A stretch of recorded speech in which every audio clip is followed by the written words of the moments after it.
Good morning, everybody. Good morning. Looking forward to New Year? Wow, doesn't sound like it. So in 3 weeks, yeah, we will be celebrating, right?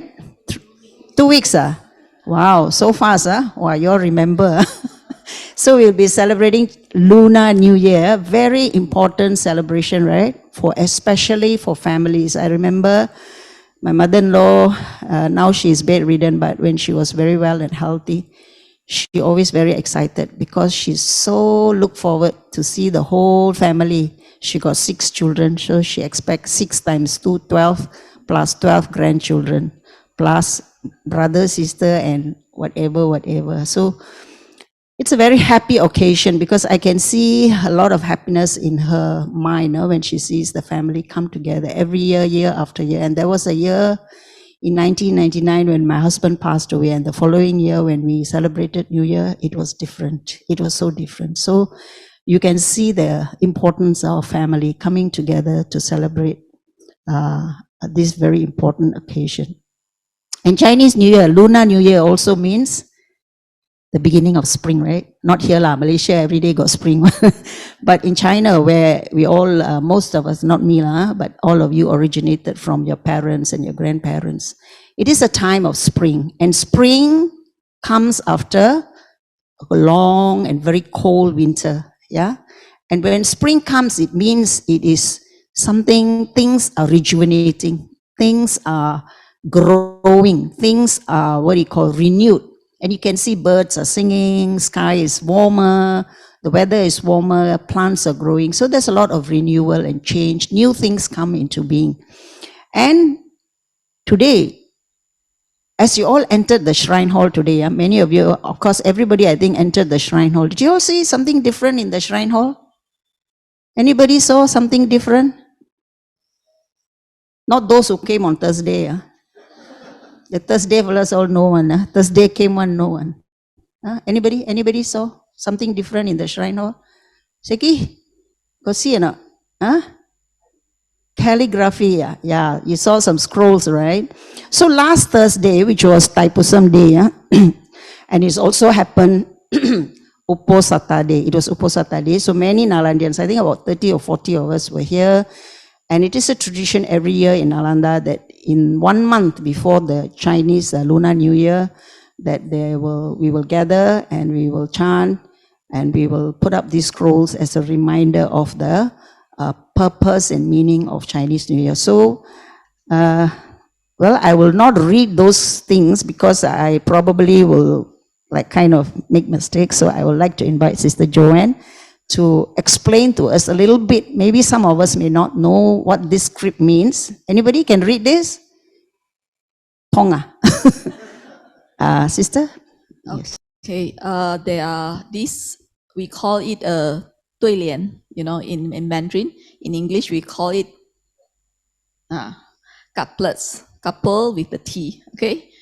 So this, we start to read from the left or right?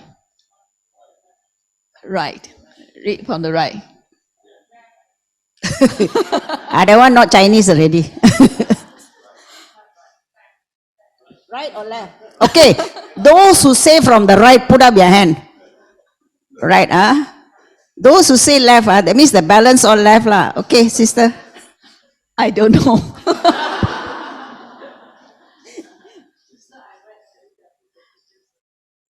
From the? But now this is straight, so which one should we read first? Now is this side or this side? Okay, so we will read the right hand side one. 天地阳正气. 天地 basically means this world. 阳正气 is full with wholesomeness, righteousness, positive. 正气 is all the positive and the right, Then 门庭沐春风. 门庭 is the family, the courtyard. Actually, in traditional Chinese, they will have the 门庭, the courtyard, outside of the house. There is a breeze of the Chinese spring breeze, So when the the spring come, the world, if our world is full with wholesomeness, positive, then that is the true meaning of a spring coming. Okay, thank you, sister. So you understand now? Okay, please afterwards go and look again. So basically it means sky and earth are filled with wholesomeness and uprightness. That means when we ourselves, we have a lot of wholesomeness, we have uprightness, we have goodness within us. Then whatever that means the courtyard is filled with spring. Spring brings, as I say, renewal, it brings wholesomeness. So when the spring comes, and then we ourselves are not wholesome and upright, we cannot see it, we can't feel that spring breeze because we are not in that state of wholesomeness. So you understand? So when we ourselves, the sky and the earth, is filled with wholesomeness and uprightness and goodness, then when the spring wind comes, we can really feel that beautiful spring is really before us. So as I said, I did not attempt, because even the first word also I got it wrong. So I hope this Chinese New Year we can remember these words. Yeah. So when Lunar New Year come, what do we do? The first thing we do is start spring cleaning, right? We call it spring cleaning some more. Started already spring cleaning. I think this side got start lah. This side don't know lah. But I was very happy. Last week I was in Wisdom Park. When I came back, it was a holiday on Thursday, right? So when I went back, I was so surprised. My son, he go and clean all the fan. He cleaned all the tall, high places, and then he put pictures some more. Informed the brother that he actually cleaned. You know why? Because he hide the ladder. Because he don't want me to climb, so he go and put the ladder somewhere in the girlfriend's house. Then he brought the ladder and he actually cleaned the house. So there's a lot of spring. He did this for me, so I thought, wow, that's wonderful, right? So happy when I went back. I saw, wow, good son, good son. So our homes are cleaned, and then we, what do? We decorate. We decorate our homes with auspicious, many kind of things we decorate our homes with. And then we put even the couplets, not this couplet wording, we put the girl couplet and the boy couplet, and then they welcome you, right? Oh, you can remember. Yeah, and then we put red lantern, so we know that we are celebrating New Year. So, but this celebration of New Year, when we, what does it actually mean to us?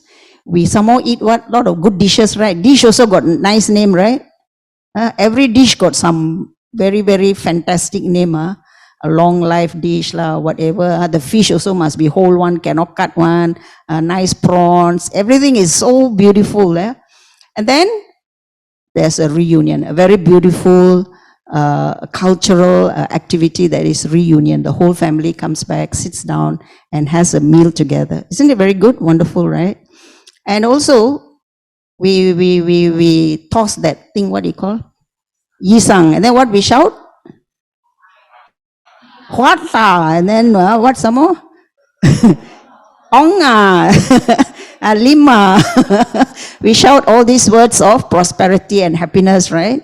So, in a nutshell, what it means, Chinese New Year is about happiness, right? It's about happiness, it's about togetherness, it's about being peaceful, so many good things, prosperity. We want all these things, yeah? We want. We expect this to happen to us. But the Buddha has also told us that our life is actually about happiness. All the Buddha's teachings is about actually being happy. We always say, Buddha taught, dukkha, dukkha, dukkha. No, the Buddha didn't talk about dukkha. The Buddha asks us how to be happy in our life, to be happy, to get rid of this unsatisfactoriness in our life. So this feeling of happiness, what really is happiness? Have we asked ourselves, what is really happiness? So this happiness is actually this feeling of happiness. It is really wonderful, right? When we are happy, we feel wonderful, right? Anybody feel sad and say they are happy? God, they must be in the mental hospital, right? So when we are feeling happy, this feeling of happiness, it's a wonderful experience. And then not only it is an experience, emotionally. We experience it emotionally and also mentally. Like for example, when we reach home, we see our parents. We are so happy to see them mentally and as well and emotionally. And it is no surprise, because we have this wonderful experience. We actually want to create more of this, right?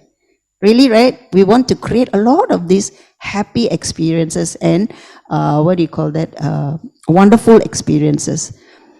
Broadly speaking, when we define happiness, we can describe it as a fulfillment of our desire and our needs, right? Our wants, correct? If I want to, let's say, have new curtains for Chinese New Year, and then I go and buy new, I feel so happy. I see the curtains hanging. You get a nice kind of feeling, right? Happy, right? But if you look at your old curtain, somehow you say, yeah, this one tak sedap lah. But if you buy new curtains, you feel very happy, right? You buy new clothes. You sure will buy one set of new clothes and you wear them, you feel different, right? Rather than you wear your old t-shirt, right? So it is something that when something we desire, we need, it's fulfilled, then it is a kind of happiness for us, and it is simply a fulfillment, a satisfaction for us. But then we can ask ourselves, is it really, happiness is really a fulfillment of our needs, our desire? Is it so? Because it is actually sounds okay. You know why? Because for many people, this is the only happiness we know. That means whatever I want, whatever I need, if it is fulfilled, then I'm happy. This is a general mundane kind of happiness that most of us are used to. Those who have not really practiced, this is the kind of happiness. And most people are not aware, actually, there is a higher kind of happiness, a better happiness, a true happiness that is within us. And the Buddha has already emphasized that this happiness can be and must be cultivated. It needs to be cultivated. Happiness don't just come like that. Yes, you can buy a dress and then you say, I'm happy.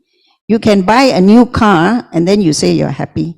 But this kind of happiness is you acquire something and then you get happy. But the Buddha said, really, if you want to have fulfillment, you need to cultivate those happiness. So let's go and see what are the happiness that we can find or we can cultivate. So there are many types of happiness. So the first is, of course, sensory happiness. Yeah, like I described just now. You can buy a new dress, sensory. Yeah, things that we see with our eyes. We can taste it. We're going to taste. I'm sure you're looking forward, right, to all the Chinese New Year dishes. Sure, right? I'm sure somebody is going to cook. I hope it's not you, lah. Somebody is going to cook those dishes, and we are going to eat those dishes. So it's sensory, something that we taste, we smell, we see, and then many of these things, they are sensory happiness. Then we also have positive mindsets, blissful mind, and also wisdom. I will explain a little bit more of each of them, all the types of happiness. I'm sure we all are very, very familiar with sensory happiness, right? Kama Sukha. What is Kama Sukha? It's those days that in our daily life that we have all these happiness that we experience in our day-to-day life. Every day that we have this happiness, many kinds of sensory happiness that we have. Like for example, if we are hungry, we eat. We have sensory happiness. If we are, when we work, we are successful, we have sensory happiness. We go for holidays. All these kinds of happiness, there is nothing wrong with them. Don't say that, oh, this sensory happiness, the Buddha said, no, it cannot have. As human beings, we must have this kind of happiness. Otherwise, what are we doing here? We need to have sensory happiness in our daily life, going, getting married, having children.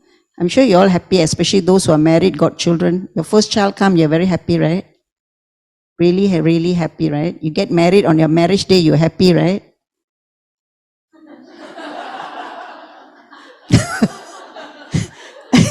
Now you have doubts,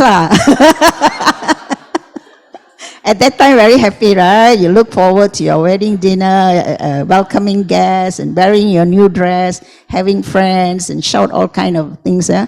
So, all these kinds of sensory pleasures are very important in our daily life. Yeah, but not necessarily that it must be fulfilling, but most of the time we want this kind of happiness. Then of course we have our positive mind states, that is the Brahma Viharas, positive mental states. Now what is this positive mental states that we have? Let's say when we are, what are the positive first we have loving kindness, then we have compassion, then we have mudita, and we have also equanimity. Yeah? So we have all these positive mental states. If we have this, when we have these positive mental states, what do we experience? We experience a kind of joy and happiness, right? So there was this, in the scriptures, there is a story of this monk. Okay, this monk, his name is Badir. So every time he used to go for meditation, he will sit in the tree, under the tree, and then he will say, Aho Sukha. Aho Sukha. He will say like that, he will exclaim like that. So all the other monks who were around him, they thought this monk is actually now thinking of all his old before he became a monk, they thought he say, he missed all this aho sukha, all the nice happiness, So they complained to the Buddha, this monk every time say this word aho sukha. So the Buddha called him and asked him, is it true that you are exclaiming this and thinking? And then he explained to the Buddha that when he was a lay person, he was actually a prince. He said, when I was a prince, I have so many security guards. I have all kind of protection. But I still lived in fear. I had so much of fear. I'm so scared people will kill me and then take my position. I have that kind of fear. But now that I am free of all this, I can sit in the open here and then I don't have to fear anything. There is no fear. There is no anxiety, and have all this happiness within me. And then this is why I say, Aho Sukha, oh, what happiness is it? He's so happy because he's so free of anxiety, free of any kind of worries. So when we have this positive mind of states, we inculcate within us these qualities of, like last week, I think Brother Siang Chai talked to us about gratitude. So when we have gratitude, blessings, when we can recall our blessings, when we have harmony, then all these positive mental states will give us a lot of happiness. Actually, you don't have to go and buy anything. You don't have to go and do anything. But these states, when they are already within you, they give you a lot of happiness. Don't you agree? Right? When you find so much of happiness within yourself, these positive mental states. When you see today our sisters singing, did you have this happiness? You say, wow, so joyful. You see somebody singing, first time hear Chinese New Year song this year. Never hear, got go shopping center, got here already, right? So this positive mental states is like this. So there was a farmer. So this farmer, he grows grapes, vineyard. He had a vineyard. So in this vineyard, that season, he had very good harvest. So he had this big bunch of nice, red, beautiful, juicy grapes, So he said, he took this bunch of grapes, put it in a basket, and then he went to the monastery. Okay? So who do you think he will offer at the monastery? Offer to you. Offer to whom? Bante. Of course, we all think he will offer to the abbot, right? But no, he walked straight to the gate of the monastery, and there was the gatekeeper there. And he offered it to the gatekeeper. And the gatekeeper was so surprised. He said, why you offer me this? I think you should offer it to the abbot, right?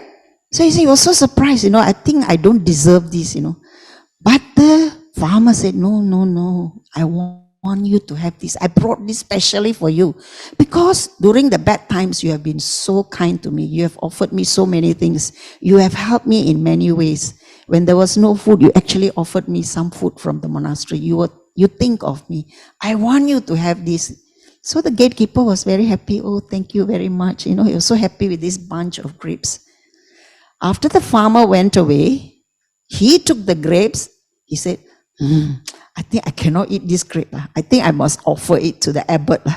So he went in and he gave it to the abbot. Abbot very busy, right? So he said, okay lah, this grapes looks very nice. So let me now, I think I will give it to my, he said, oh, there's a sick fellow monk. His fellow monk was very sick. So he thought of his fellow monk. He had this bunch of grapes, but at that time he thought of his fellow monk and he said, I think my brother monk will enjoy this. So he sent this bunch of grapes to his sick fellow monk. So when the fellow monk received, he said, wow, he was so happy. He had so much of joy within him. Did he eat it? No. He said, I think I will give this to the cook. This cook is so kind. He cooks all my meals for me. He takes care of me. Somehow he makes soup for me. He cooks all this nice porridge for me. I'm sick. I think I will give it to the cook. So the bunch landed to the cook. Then the cook looked at this bunch of grapes and he said, no lah, I think I'll give it to the meditation master because he is helping so many people. So this bunch of grapes now went to the meditation master because he thought, I think I'll give it to him. I'll be very happy if I offer it to this meditation master. Then this meditation master took this bunch of grapes and he said, I will give it to the novice. I think the novice deserves this grape. He has been so good to me. Since the day he came to this monastery, he has been so, you see, our friend here went to monastery for 2 months already now, sitting, listening to Dhamma. So he said this novice has been very good. He has been very kind. He has been very dutiful. He does everything that needs to be done. So he gave it to the novice monk, to his assistant novice. And then this novice looked at the grapes and he said, my teacher is so kind to me. So much of kindness in him. I think I will give to somebody. I will offer this to somebody. And who did he offer it to? To the farmer. The farmer got plenty in his. But he went straight to the gatekeeper and he offered it to the gatekeeper. And the gatekeeper said, what? These grapes come back to me. He said, why you offer it to me? He said, because the first day that I came to this monastery, you were the one who opened the gates for me. And then not only you opened the gates for me, I stepped into this monastery and now I am with this group of wonderful community. I'm practicing with this so great, good community. And I'm so grateful for you. You were the one who just opened this gate for me. And then you let me in with a loving heart. And you were so kind to me. So you see, these kind of mental states that we have, these positive mental states that we have, it really goes around. That means when you're kind to someone, it just goes around. Mary, I look at Sister Mary, when last week she cooked for all of us. She has this great joy in her when she cooks a meal, and then she will plan her meal. She will say, I want to cook this, morning I want to cook porridge for everybody, and then she wants special porridge, and then she wants to cook egg sandwich. We say, no, porridge is enough. No, I want to cook egg. And then she will do all this. She will get up at 4 o'clock with all her assistants, with Mansi and everyone. And then with this great joy she produces. And then when the yogis come and eat the food, they are very happy. They also have to say, wow. Of course, they're not supposed to have to greet, but they have a lot of happiness when they see. So when this state of Brahma Viharas that we have, it does not need to buy anything. We need not, we go and create something, or we demand it from somebody, or we expect it from somebody. But when we have all these qualities of respect, reverence, humility, gratitude within us, these Brahmavihara mental states, it gives us a lot of happiness, my dear brothers and sisters. Yeah. So apart from sensory happiness, where it only through our 5 senses that we enjoy, But these mental qualities gives us a lot of happiness within us. Don't you agree? So this is the qualities that we can actually cultivate. The Buddha said, cultivate these mental qualities within us. So let's look at the next one, yeah? We have the blissful state. Where are all my notes, Sister Vision? So these mental, blissful mental states, mind states are piti. Now these mental states arise not just like that. This needs cultivation. Mental states need cultivation. Yeah. So we need to meditate. We need to practice our mental mindful cultivation to arrive at these blissful mental states. And when we have these mental states, there is this quality of mindfulness. When we have mindfulness, then we are aware. We are aware. We remember things. For example, when we know that we are coming here today, and then we joyfully wear our uniform, we wear our clothes, we are aware today that we have to come for Samagi Day. So when our mind has this joy, creates this kind, I don't know whether you realize or not, that whereas you wear the uniform, do you feel joy? Or you say, you're very burdensome, today must wear this, don't know, this sarong drop halfway, I have to tie up properly. So we have this piti. Piti is a mental state cultivated through meditation. You cannot cultivate it just like that. So the Buddha said these mental states need cultivation. Yeah, mental piti. Then we have the next one is wisdom. When we have piti, when we meditate, then this natural state of wisdom arises in us. Yeah, that we can know that there is wisdom within us. We know that this is what we should do and this is what we shouldn't do. What are the things that we are capable of doing? So these are the 4 types of happiness. So the first one, as you can see, is a sensory. But the next 3 are all mental types of happiness that we can use in our daily life cultivation. Yeah. So what is the form and nature when we have this kind of happiness? Happiness is actually all kind of happiness. Whether it is piti, whether it is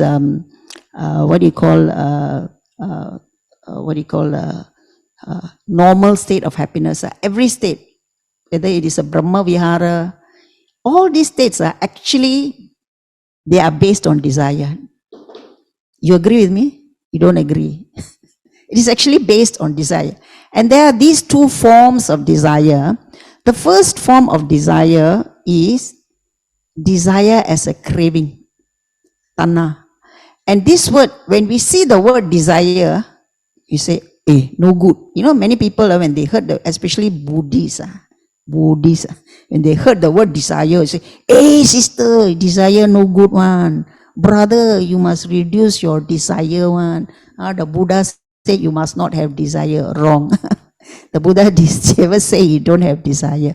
So what they will do is, this is the extreme. They say extreme left, extreme, one extreme they say is, it is no good. Don't have this, we immediately label it as bad, not good, extreme, very dangerous, you have too much desire.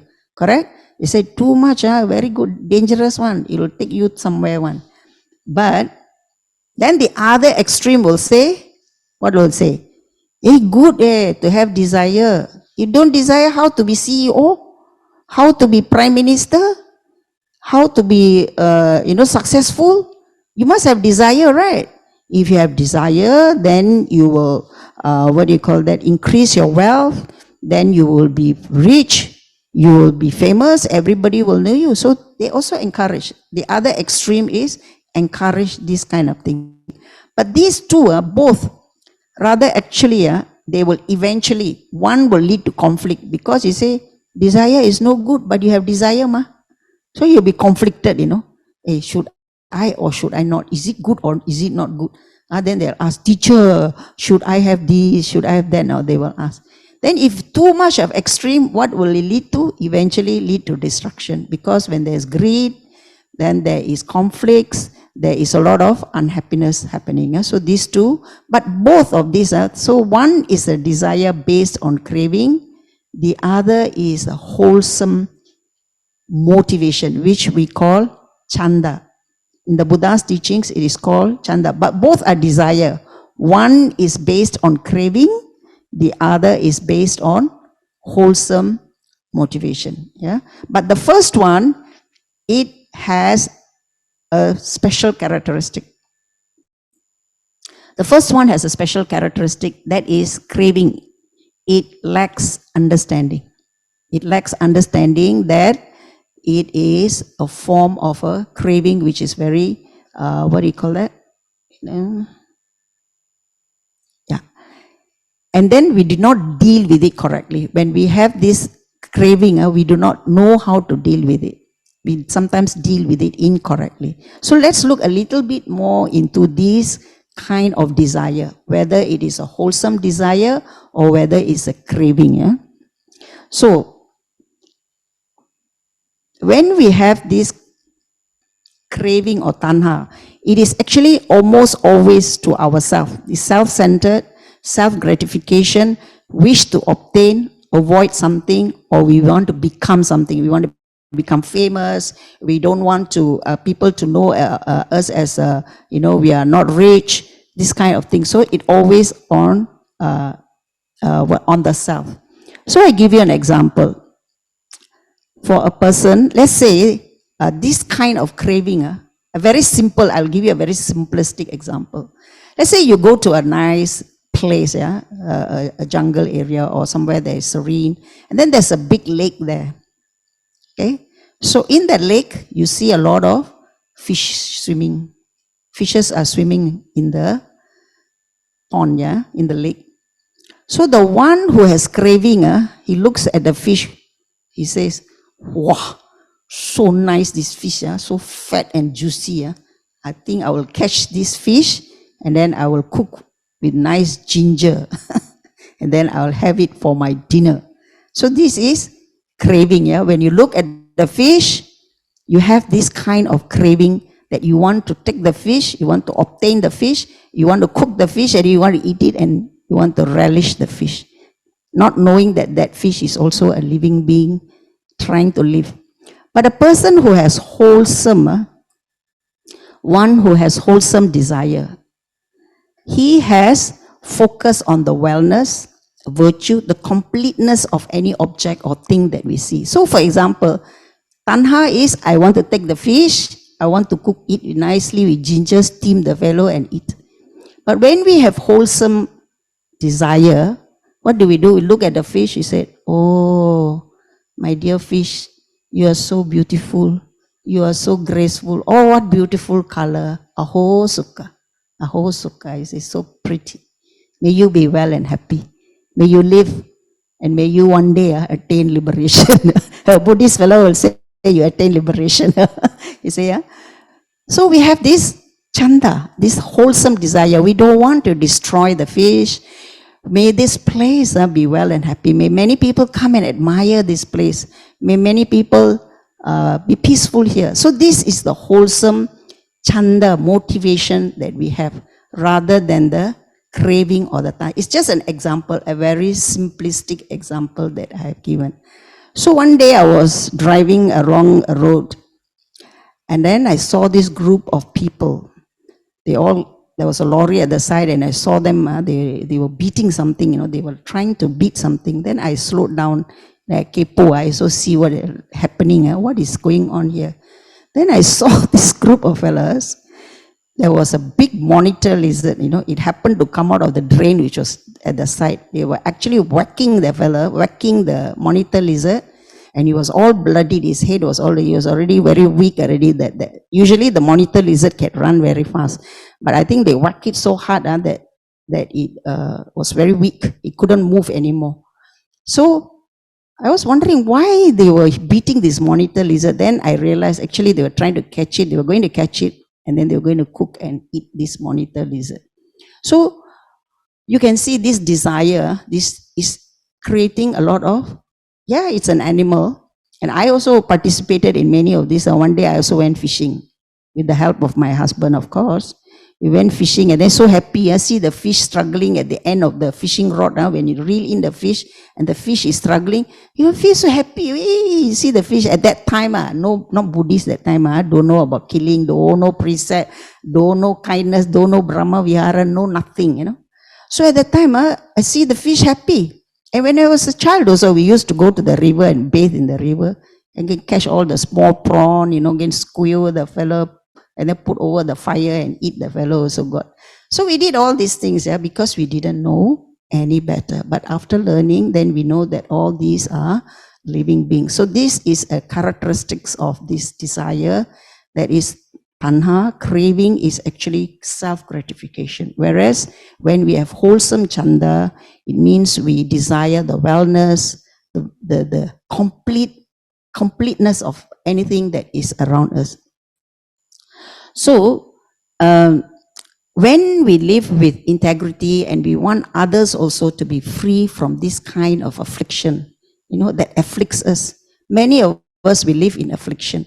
I hear many stories that children don't want to go back for New Year, Chinese New Year. They said very far, traffic jam. I'm no holiday. My children got school. All kind of excuses. It is one time in the year, a very special time of the year, that our parents, our elders, grandparents, they're not going to last for very long. So they have this very simple desire in their hearts. They want to see children, grandchildren. They want to see, family and friends. And then we, because very mafan, the highway jam 5 hours. How to go? We have all these kind of things. We don't have wholesome chanda. We have this craving. Difficult for me. I better stay at home. And then quarrel some more. Or go husband side or go wife side. They were some people very good. They say, okay, darling, day 1, day 2, go your side. Day 3, day 4, go my side. They are very happy. They can do that. They have a lot of good chanda and wholesomeness. But there's a lot of this kind of things. So during Chinese New Year, we find many of these mental states arising in us. So let us be careful, have this kind of wholesome desire that we want to create happiness for, not only for ourselves, but especially our older members of our family, that we want to be with them. Because we never know, Then, so when we want to have higher happiness, we want to have this higher kind of happiness that does not depend on having, things that we want or buy or things that we acquire, but really comes from within us, our heart. That when we look at others, we also wish for their happiness, So when we have these kind of things, the higher happiness, the Buddha said, this is called higher happiness. As we are enjoying our sensual happiness, as long as we have our sensual happiness, we can also, in tandem, together. It does not mean, when I have this, I cannot have that. No, these are all together in tandem. They go hand in hand together.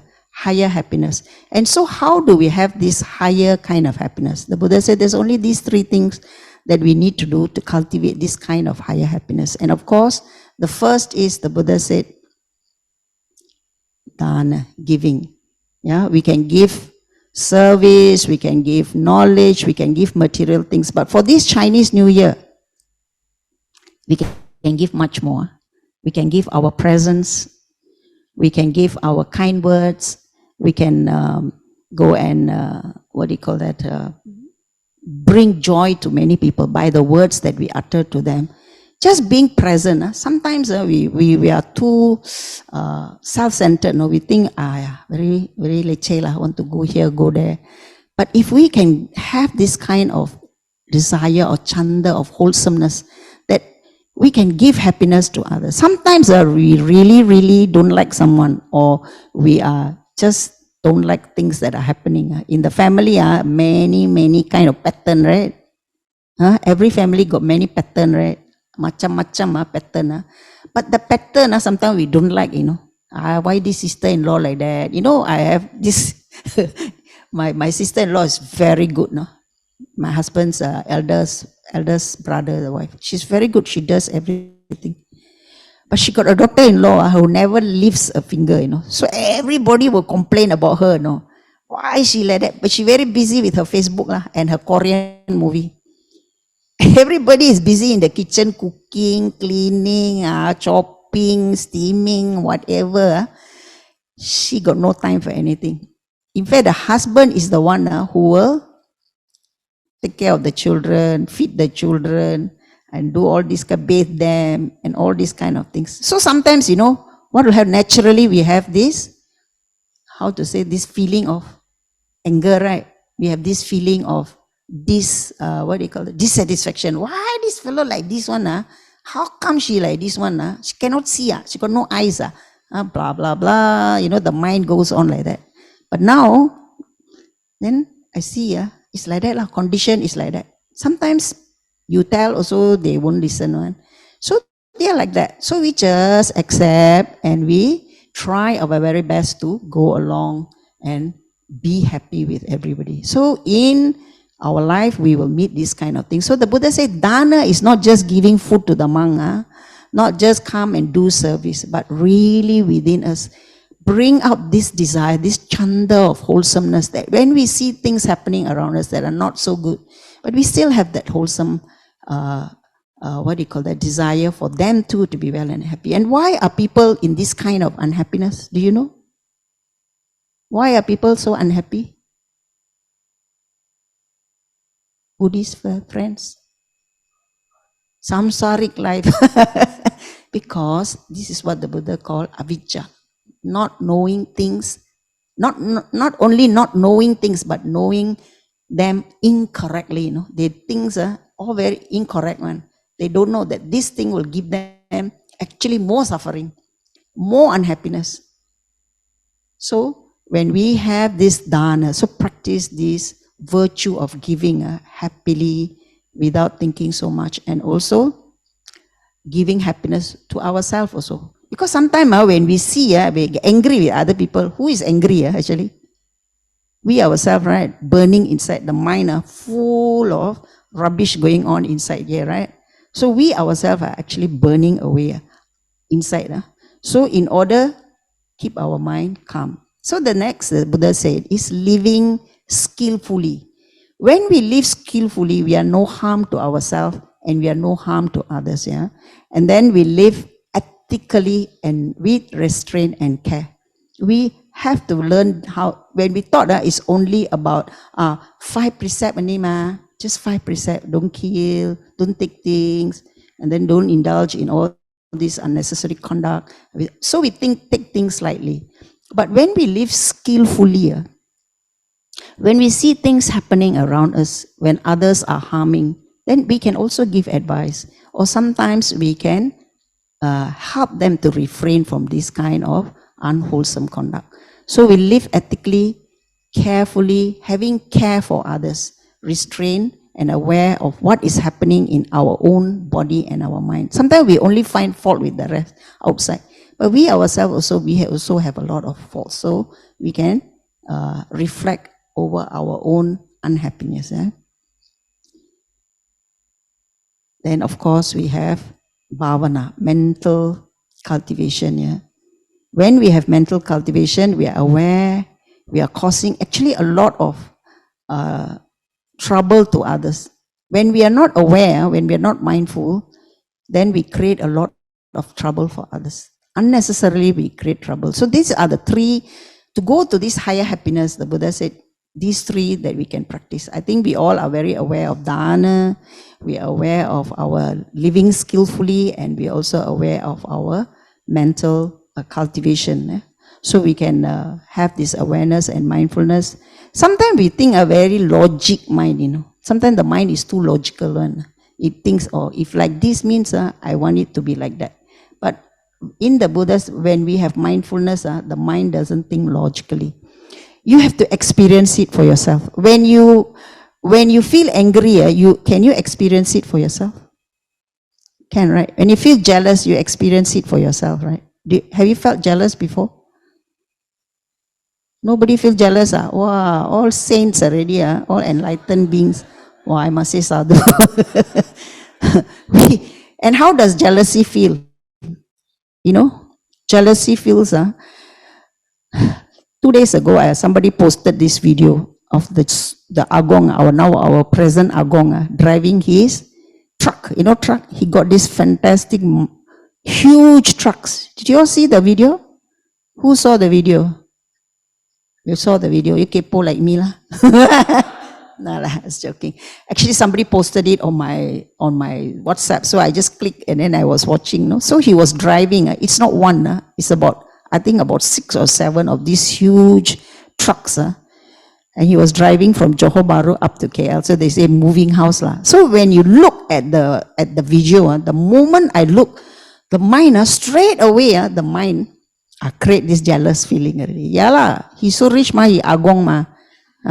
He got so much of money, they show off lah. You see, the mind straight away, it produced this kind of thoughts already. Then I'm quick to catch it. Then I say, oh, see how the mind, so I observe the mind is producing this kind of unwholesome mental states. No? Then we replace it with wholesome mental states. I have chanda. You say, yeah, this man, in one of his past lives, he must have done something fantastic, you know. He must have done something so good that in this life, not only he is the Sultan of a state, he's somebody very, very famous, right? Very well known, very rich, very well, adequately in this life, many times over, rewarded with riches. Then he has this kind of ability. We want to buy one kanchil also have to think many times. How much pay every month? How many years have to pay? Think which car to buy, which one is good. He don't have, he just have to, car will appear already. People will do everything for him. So you can see how the mind, with this kind of mental states, it can give you a higher happiness. So to know that, wow, we have this kind of unwholesomeness within us. So in this Chinese New Year, dear friends, in the Lunar New Year, so let us go to this level of higher happiness, be full of giving, live very skillfully, you know, be skillful in whatever we do, be aware, be mindful, and then moment to moment, see how much of happiness you can actually give other people. Give yourself that gift. Don't wait for the ampao to come. Big ampao only happy. They open and see, ayo, my ampao, how much? But really, how much of happiness in that red packet you can give to others in your conduct, in your speech, in your mere presence to be there. How can you be happy and enjoy this Lunar New Year with them? So with that, I'd like to give you, share with you 2 testimonials, because when I was saying that this Chinese New not only Chinese New Year, when we practice the Dhamma, when we have this high level of happiness, it is an inner transformation.